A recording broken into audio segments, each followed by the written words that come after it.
नमस्कार दोस्तों, आज हम बात करेंगे 2024 में रिलीज हुई तेलुगु हॉरर फिल्म कलिंगा के बारे में। इस फिल्म को IMDb पर शानदार 8 आउट ऑफ 10 की रेटिंग मिली है। कलिंगा हॉरर थ्रिलर फिल्म है जिसके डायरेक्टर है ध्रुवा वायु। दिलचस्प बात यह है कि उन्होंने फिल्म में मुख्य भूमिका भी निभाई है।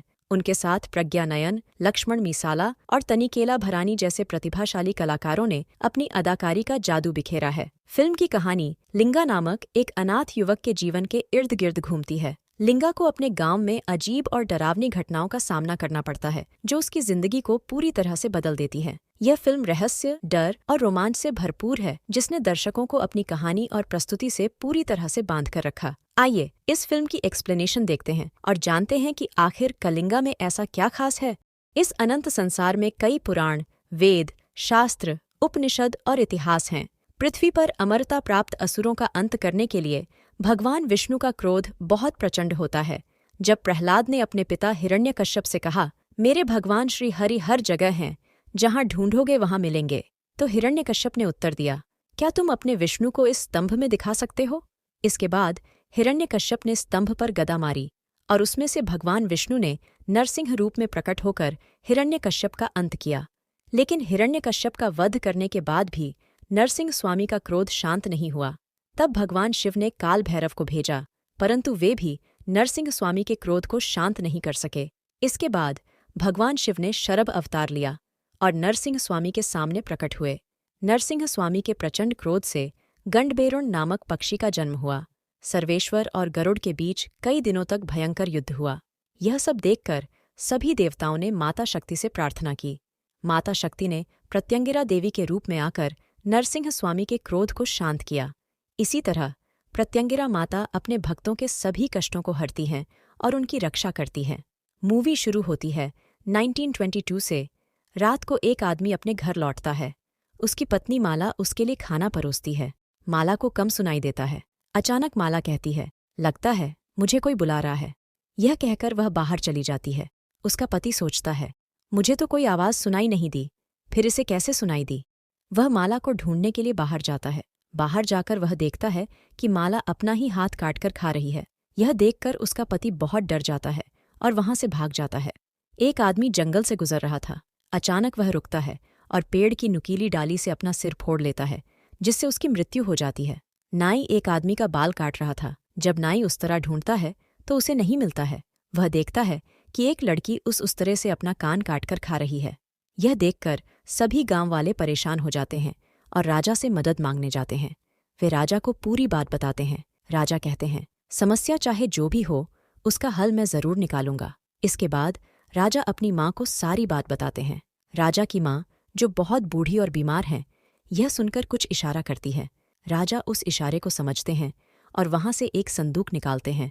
फिर वे उसमें से सभी आवश्यक सामान निकालकर अपने घोड़े पर लाद लेते हैं। प्रजा की इस भयंकर समस्या को दूर करने के लिए एक शस्त्र बनाना होगा और इसका अंत करना होगा। इसी भरोसे के साथ राजा वहां से जंगल की ओर निकल जाते हैं।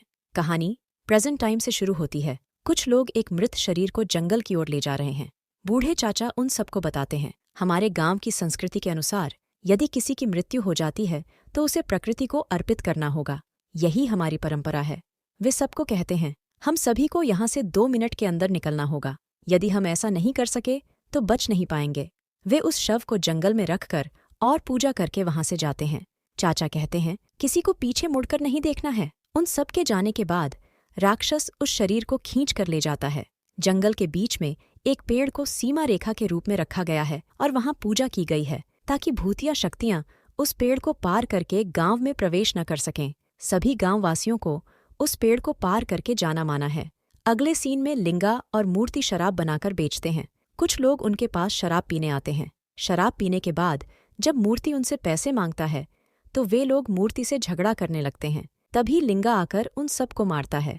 इसके बाद हमें दिखाया जाता है कि गांव का जमींदार पटेल और उसका छोटा भाई बाली गांव की महिलाओं के साथ गलत व्यवहार करते हैं। एक दिन एक व्यक्ति जमींदार से अपनी जमीन के कागजात मांगने आता है। पटेल उससे कहता है, तुम बहुत दूर से आए हो, पहले खाना खा लो, फिर बात करेंगे। खाना खाने के बाद जब वह व्यक्ति अपनी जमीन के कागजात मांगता है तो पटेल उसे मना कर देता है और तलवार से उसकी हत्या कर देता है। फिर जमींदार अपने लोगों से कहता है, इस लाश को गांव के बाहर फेंक दो। फिर गांव में जतरा होता है और गांव के सभी लोग इसे धूमधाम से मनाते हैं।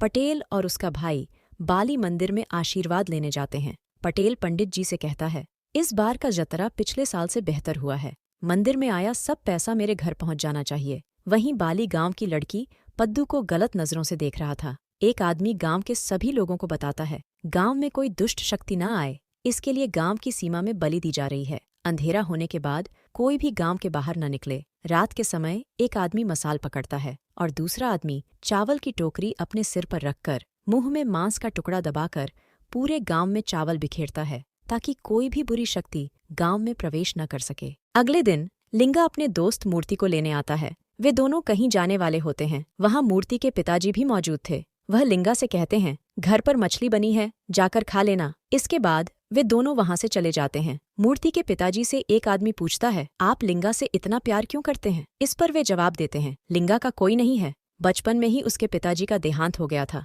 उसके लिए मैं ही सब कुछ हूँ। लिंगा बहुत अच्छा लड़का है, इसलिए मैं उससे प्यार करता हूँ। लिंगा और मूर्ति एक जगह पहुंचते हैं। वहां से पद्दू गुजर रही होती है। लिंगा पद्दू को प्रपोज करता है और कहता है, पद्दू हाँ या ना कुछ तो कहो। पद्दू जवाब देती है, बचपन से तुम मुझे देख रहे हो लेकिन अब तक समझ नहीं पाए, कहकर वहां से चली जाती है। इसके बाद एक औरत जंगल के रास्ते से होकर अपने मायके जा रही होती है। उसके साथ उसकी छोटी बच्ची भी होती है। कुछ देर बाद उसकी बच्ची जंगल में कहीं खो जाती है। तभी वहां एक बूढ़े चाचा आते हैं। वे उस औरत से पूछते हैं, तुम यहाँ क्या कर रही हो? वह कहती है, मैं अपने मायके जा रही थी, मेरी बच्ची यहाँ खो गई है, मैं उसे ढूंढ रही हूँ। चाचा कहते हैं, अपनी बच्ची को ढूंढकर जल्दी यहाँ से चली जाओ। वह औरत अपनी बच्ची को ढूंढते ढूंढते जंगल की सीमा पार कर जाती है। कुछ देर बाद बूढ़े चाचा को वह बच्ची मिल जाती है। वे उससे पूछते हैं, अगर तुम यहाँ हो तो तुम्हारी माँ कहाँ है? तभी हम देखते हैं कि उसकी माँ को एक राक्षस मारकर घसीटते हुए जंगल के अंदर ले जा रहा है। अगले सीन में दिखाया जाता है कि बाली गुस्से से भरा हुआ है और शराब पी रहा है। तभी वहां पटेल आता है और उससे पूछता है, क्या हुआ, तुम इतने गुस्से में क्यों हो? बाली बताता है, हम लोग घर लौट रहे थे, रास्ते में एक बूढ़ा आदमी और उसकी पोती मिले। मैंने उसकी पोती को जबरदस्ती अपने घर लाने की कोशिश की, लेकिन तभी वहां पद्दू आ गई। उसने लड़की को मुझसे छुड़ा लिया। यह सुनकर पटेल कहता है, बेइज्जती बहुत खराब चीज होती है। गुस्सा ठंडा होने से पहले उस लड़की यानी पद्दू का काम तमाम कर देना चाहिए। रात में जब पद्दू अपनी गाय को देखने जाती है, क्योंकि गाय जोर जोर से आवाज कर रही होती है, तो बाली और उसके गुंडे वहां पहुंच जाते हैं। वे पद्दू के साथ गलत व्यवहार करने की कोशिश करते हैं। उसी वक्त लिंगा वहां आ जाता है। वह बाली से लड़ता है और उसे मारकर पद्दू को बचा लेता है। इस घटना के बाद लिंगा और पद्दू के बीच प्यार पनपने लगता है। कुछ लोग एक लड़की को जबरदस्ती पकड़कर तांत्रिक के पास ले आते हैं, यह कहते हुए कि लड़की के अंदर बुरी शक्ति है। तांत्रिक पूजा करती है और लड़की को ठीक कर देती है। इसके बाद हम देखते हैं कि लिंगा मूर्ति और उसके पिता पद्दू के घर उसकी शादी की बात करने जाते हैं। पद्दू के पिता लिंगा से कहते हैं, शादी के बाद तुम मेरी बेटी को क्या खिलाओगे? क्या तुम कोई काम करते हो? लिंगा जवाब देता है, मैं काम कर रहा हूँ। पद्दू के पिता कहते हैं, मैं अपनी बेटी की शादी किसी शराबी के साथ नहीं करूंगा, मुझे उसकी शादी ऐसे व्यक्ति के साथ करनी है जो जिम्मेदार हो। लिंगा कहता है, मेरे पास 2 एकड़ जमीन है। पद्दू के पिता जवाब देते हैं, वो जमीन तो जमींदार के पास है, तुम्हारे पास तो कुछ नहीं है। लिंगा कहता है, अगर मैं जमींदार से जमीन के कागजात ले आऊं तो क्या आप हमारी शादी करवा देंगे? पद्दू के पिता कहते हैं, हाँ, तब मैं तुम्हारी शादी कर दूंगा। अगले दिन लिंगा पटेल से अपनी जमीन के कागजात मांगने जाता है। पटेल लिंगा को एक प्रस्ताव देता है। वह गांव में 2 एकड़ जमीन के बदले गांव की सीमा के बाहर 4 एकड़ जमीन दे देगा। लिंगा यह प्रस्ताव स्वीकार कर लेता है और जमीन के कागजात लेकर वहां से चला जाता है। बाली अपने भाई से कहता है, आपने उसे जमीन क्यों दी? उसे तो मार देना चाहिए था। पटेल कहता है, हर किसी को बाहुबल से नहीं, कुछ को बुद्धिबल से भी मारा जाता है। गांव की सीमा के बाहर अब तक जिसने भी जमीन खरीदने की कोशिश की है वे सभी मारे गए हैं। इसके बाद हम देखते हैं कि एक आदमी सीमा पार करके जंगल में चला जाता है, जहां एक राक्षस उसे मारकर खा जाता है। आगे हम लिंगा का बचपन देखते हैं। लिंगा और उसके दादाजी जंगल से गुजर रहे होते हैं। उनके हाथ में एक पेटी होती है। लिंगा के दादाजी उसे बताते हैं, बहुत समय पहले एक राजा का शासन था जो बहुत क्रूर था। वह छोटी छोटी बातों पर लोगों की जान ले लेता था। उसी समय कलिंग नाम का एक छोटा राज्य था। जब वह राजा कलिंग राज्य पर आक्रमण करने लगा तो कलिंग के खजाने को इसी जंगल में छिपा दिया गया। दादाजी अपनी बात बता रहे होते हैं, तभी उन्हें कोई मार देता है। लिंगा की नींद खुल जाती है। यह सब लिंगा एक सपने में देख रहा था। आगे हम देखते हैं कि लिंगा जमीन के कागजात लेकर आता है, जिससे उसकी और पद्दू की शादी हो जाती है। शादी के बाद लिंगा उस जमीन को देखने के लिए मूर्ति को अपने साथ चलने कहता है। अगले सीन में पद्दू मंदिर में पूजा करके लौट रही होती है। तभी एक तांत्रिक उसे रास्ते में रोककर कहती है, राहु और केतु तुम्हारे पति पर हावी हैं। यह सुनकर पद्दू चिंतित हो जाती है और लिंगा को जमीन देखने के लिए जाने से मना करती है। लेकिन लिंगा उसे समझाते हुए कहता है, मेरे साथ मूर्ति भी जा रहा है, तुम चिंता मत करो, हम 4-5 दिन में लौट आएंगे।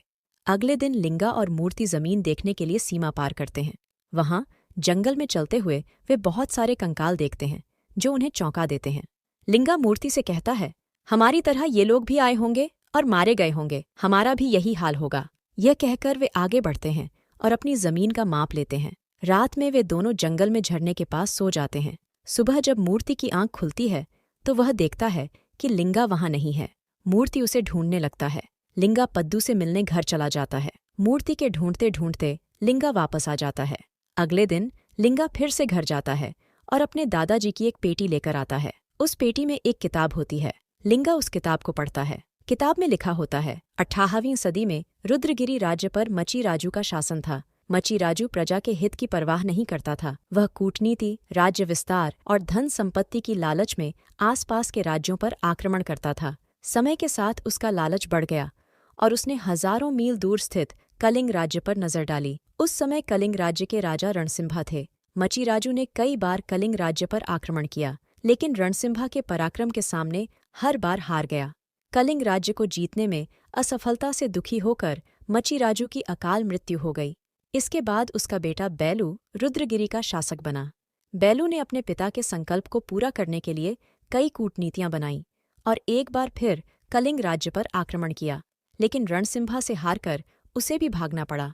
बैलू समझ चुका था कि कलिंग राज्य को जीतने के लिए केवल मानव शक्ति नहीं, बल्कि असीम शक्ति की आवश्यकता है। उसने एक तांत्रिक धारका से मुलाकात की। धारका ने कई राक्षसी पूजा करके असुर दक्षी को उत्पन्न किया।